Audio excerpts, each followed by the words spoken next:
इस नई कहानी में आप सबका स्वागत है। एक बौद्ध भिक्षुक और उनका शिष्य एक जंगल में कुटिया बनाकर रहा करते थे। बौद्ध भिक्षु अब बूढ़े हो चुके थे और उनका शिष्य अभी जवान था। बूढ़े बौद्ध भिक्षु एक बहुत ही बड़े ध्यानी व्यक्ति थे। जब ये ध्यान करने बैठते तो 2 दिनों तक ध्यान ही करते रहते। उन बूढ़े बौद्ध भिक्षु के पास एक बहुत ही अनोखी शक्ति थी कि वह ध्यान की अवस्था में भविष्य को भी देख सकते थे। एक दिन जब वो ध्यान कर रहे थे तो उन्होंने देखा कि आज से 8वें दिन उनके उस युवा शिष्य की मृत्यु हो जाएगी। उन्होंने अपने शिष्य को अपने पास बुलाकर कहा, मैं तुम्हें अगले 7 दिनों की छुट्टी देता हूँ। तुम इन 7 दिनों के लिए अपने घर रह कर आ सकते हो। शिष्य ने खुशी से कहा, क्या ये सच है? गुरु ने कहा, हाँ, मेरा पिछले कई दिनों से अपने घर वालों से मिलने का मन ही कर रहा था। शिष्य ने मुस्कुराते हुए कहा। गुरु ने कहा, ठीक है, तो अब तुम जा सकते हो, लेकिन याद रहे 8वें दिन शाम होने तक तुम्हें यहाँ वापस पहुँचना है। शिष्य ने हाँ में सर हिलाते हुए कहा, ठीक है गुरुवर, मैं पहुँच जाऊँगा, लेकिन आप अपना ख्याल रखिएगा। अब आप बूढ़े हो चुके हैं, इसीलिए आश्रम का कोई भी काम हो उसे मेरे लिए छोड़ देना, मैं वापस आते ही उसे कर दूंगा।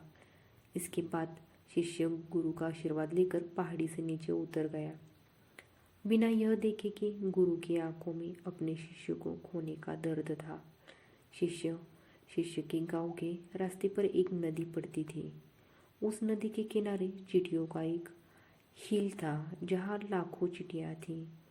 उनमें से कुछ चींटियाँ लगातार हिल के अंदर जा रही थी और कुछ बाहर आ रही थी, जिसमें कुछ चींटियाँ एक दूसरे से टकरा जाती और फिर अपना रास्ता बदल लेती। यह सब देख उस शिष्य को बड़ा आनंद आ रहा था। वो कुछ देर तक वहीं खड़ा होकर उन चींटियों को देखता रहा। फिर अचानक उसका ध्यान नदी की तरफ गया। उसने देखा कि नदी का पानी धीरे धीरे बढ़ रहा है, जिससे उठने वाली लहरें चींटियों के हील के पास तक पहुंच सकती है, जिसकी वजह से ये लाखों चींटियां बेवजह मारी जाएंगी। यह सोच उसने तुरंत ही अपने ऊपर के कपड़े उतारे और उसने मिट्टी भरकर चींटियों के हील के चारों तरफ एक घेरा बना दिया। साथ ही उसने बड़े ही कलात्मक तरीके से मिट्टी को काटकर एक छोटी सी नाली बना दी, ताकि लहरों से आने वाला पानी नाली के माध्यम से वापस नदी में चला जाए। इसके बाद वह नदी पार कर अपने घर चला गया। घर पहुंचने के बाद उसके 8 दिन कब बीत गए उसे पता ही नहीं चला। 8वें दिन उसे याद आया कि आज शाम तक तो गुरु ने आश्रम में वापस लौटने का आदेश दिया था। उसने उस रात ही अगली सुबह आश्रम के लिए निकालने हेतु सारी तैयारी कर ली थी। सुबह होते हुए आश्रम के लिए निकल पड़ा। उसे उम्मीद थी कि वो शाम होने से पहले ही आश्रम वापस पहुंच जाएगा। शाम हो चुकी थी। यह गुरु आश्रम में बैठे बैठे यह सोच रहे थे कि आज तो 9वां दिन है। अब तक तो मेरा शिष्य इस दुनिया को छोड़ चुका होगा। वो इस बात से काफ़ी दुखी थे कि वो मरने से पहले आखिरी बार अपने शिष्य को देख नहीं सके। गुरु बैठे हुए ये सब सोच ही रहे थे कि उन्हें दूर से एक इंसान आता हुआ दिखाई दिया। उन्होंने ध्यान से देखा तो चौंक गए। अरे, ये तो मेरा शिष्य है। गुरु ने दौड़कर शिष्य को गले से लगा लिया, लेकिन वह इस बात से अचंभित भी थे कि 8 दिन बीत जाने के बाद भी अब तक वह जिंदा कैसे है। गुरु ने कहा कि यहाँ से जाने के बाद तुमने जो भी कुछ किया है मुझे बताओ। तब से इन चींटियों वाली कहानी गुरु को सुनाई।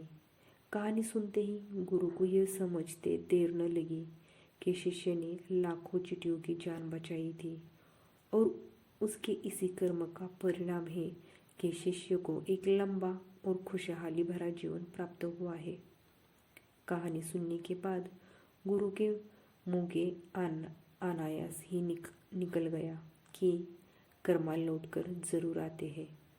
शिष्य को गुरु की इस बात का मतलब समझ नहीं आया, लेकिन उसने पूछा भी नहीं और चुपचाप अपने आश्रम के कामों में लग गया।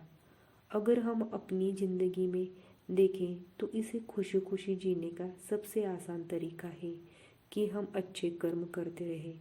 इस कहानी की तरह यह ज़रूरी नहीं है कि अच्छे कर्म हमारी उम्र को लंबा ही करेंगे, लेकिन इस बात की गारंटी है कि अच्छे कर्म हमारी ज़िंदगी में आने वाली दुख और परेशानियों को कम ज़रूर कर देंगे। कर्मों का एक बहुत ही साधारण सिद्धांत है कि हम जो कुछ भी करते हैं उसका कई गुना लौटकर हमारे पास ही आता है। फिर चाहे वो अच्छे कर्म हो या बुरे, दोनों ही कई गुना होकर हमारे पास आते ही है।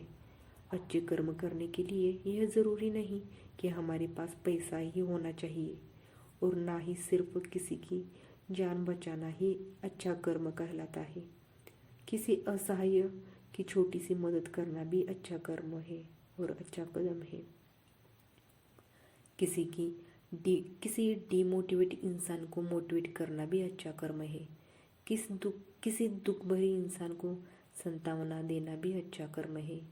कुल मिलाकर अगर हम किसी भी तरीके से किसी के दुख को कम कर पाए तो वह एक अच्छा कर्म है।